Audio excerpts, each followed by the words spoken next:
அகலகில்லேன் இறையுமென் அலர்மேல் மங்கைமால்வா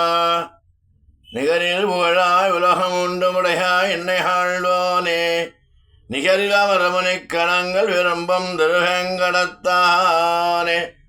புகழொன்றில்லாலடியே நன்னடிக்கீழ் அமர்ந்து புகுந்தேன் என்ற பாசுரத்தை மெய்ப்பிக்க கூடியவளாக திகழக்கூடிய மலர்மேல் மங்கை தாயாரின் தனுர்மாத கடைசி செவ்வாய்க்கிழமை திவ்ய அலங்கார பூஷணியாக அலங்காரத்தில் அமர்ந்து நமக்கு பழையவை கழிந்தன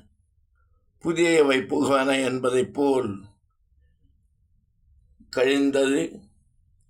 தேவையில்லாது வரவு நல்லதாக அமைய வேண்டும், அமைத்து கொடுக்க வேண்டும் என்று உங்கள் சார்பில் பத்மாவதி தாயார் என்று சொல்லக்கூடிய மகாலட்சுமி ஸ்வரூபமான அலர்மேல் மங்கை தாயாரை பிரார்த்தித்து இந்த காணொளி அலங்கார சங்கல்ப காணொளியாக அனுப்பப்பட்டு அனைத்து மக்களுக்கும் நல்லதே நடக்க வேண்டும் என்று பிரார்த்தித்து அனுப்பப்பட்டுள்ளது. மகாலட்சுமி நமக, மகாலட்சுமி நமக, மகாலட்சுமி நமக.